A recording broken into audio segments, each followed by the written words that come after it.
আসসালামু আলাইকুম viewers, welcome to my kitchen. আজ আমি আপনাদেরকে করে দেখাবো পাউরুটির আবরণে আলুর চপ। আমি এখানে কিছু আলু সিদ্ধ করে নিয়েছি, দেখুন। এখন এগুলোকে খুব ভালো করে স্ম্যাশ করে নিব।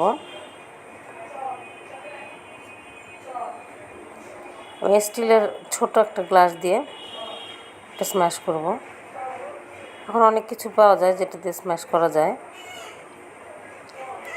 এমনভাবে স্ম্যাশ করব যাতে একটু দানা না থাকে। আমার স্ম্যাশ করা হয়ে গেছে, দেখুন।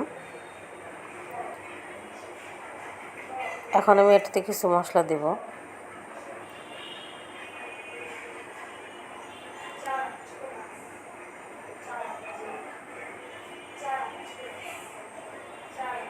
দিয়ে দিচ্ছি কোয়ার্টার চা চামচ মরিচ গুঁড়া, স্বাদ মতো লবণ, 3টে কাঁচামরিচ কুচি আর একটা বড় পেঁয়াজ কুচি।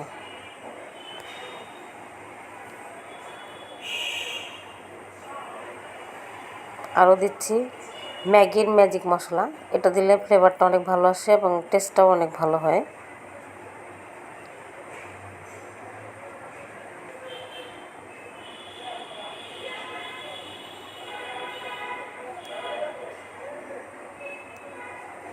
এখন এই মশলার সাথে আলুটা খুব ভালোভাবে মেখে নেব।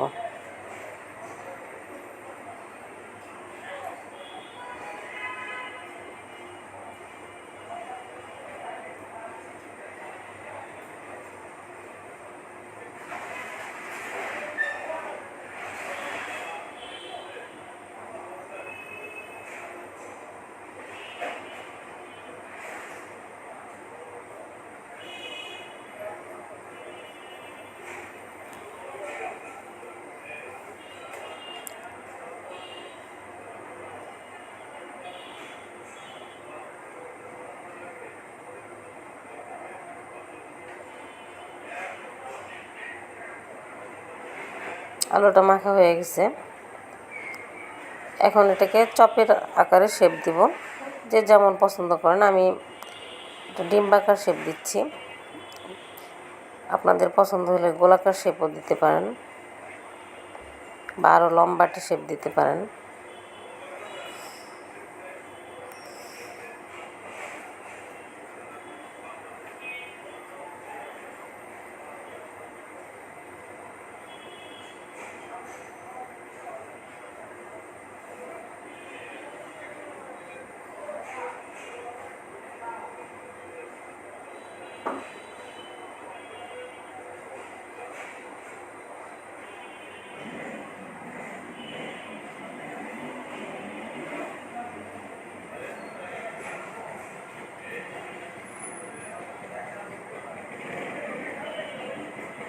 আমার সবগুলো শেপ দেওয়া হয়ে গেছে, দেখুন।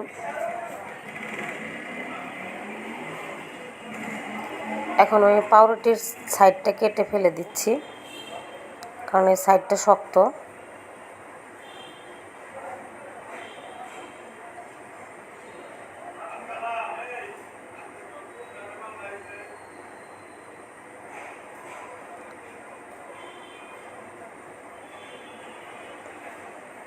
এখন এটাকে পানির মধ্যে একবার হালকা একটু ডুবিয়ে আলতো হাতে প্রেস করে নিতে হবে।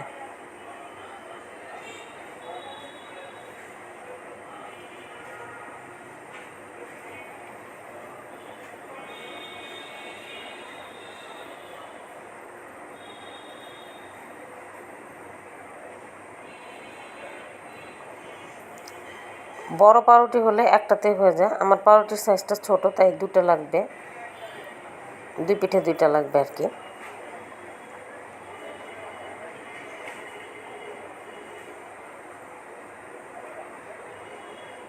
এর আগে আমি কখনো এরকমভাবে করিনি, তবে করে দেখলাম ভীষণই টেস্টি, ক্রিস্পিও হয়, খেতেও মজা।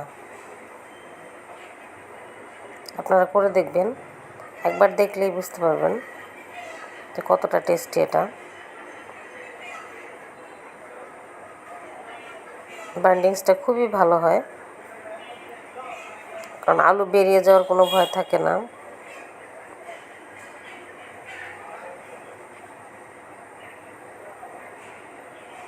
এমনিতে তো ডিম আর বিস্কুটে গড়ালে তারপরও দেখা যায় ফেটে বেরিয়ে যায়, সময়টাও বেশি লাগে এর চেয়ে।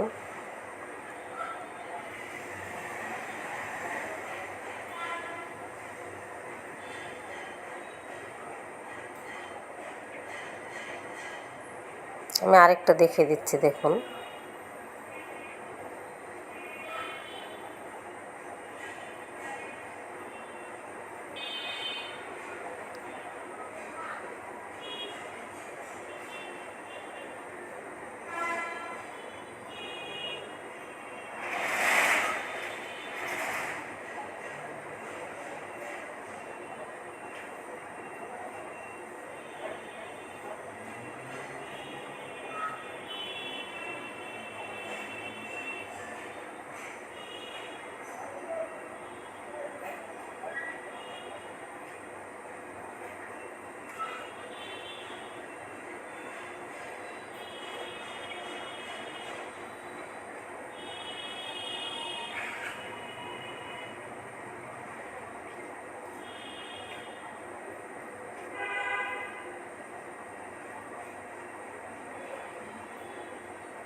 এটা হয়ে গেছে, দেখুন।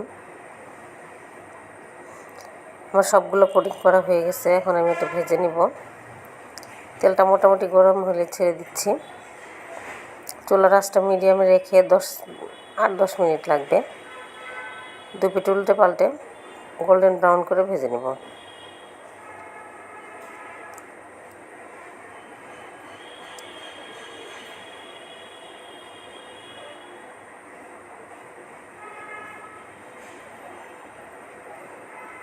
এক পিঠ উল্টে দিচ্ছি।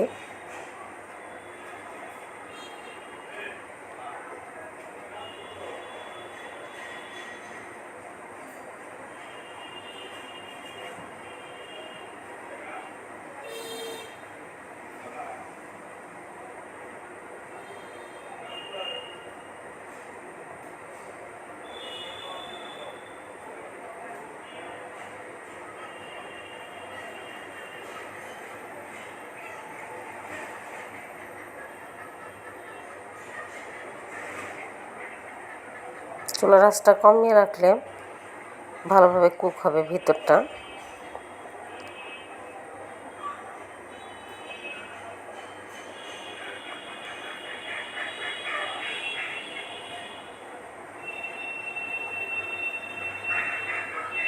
সবগুলো দেখেন কি সুন্দর একটা গোল্ডেন কালার চলে এসেছে, গোল্ডেন ব্রাউন কালার।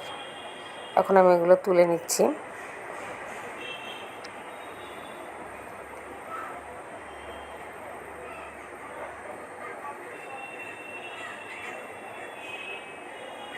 দেখুন কি সুন্দর হয়েছে, একটাও ফাটেনি।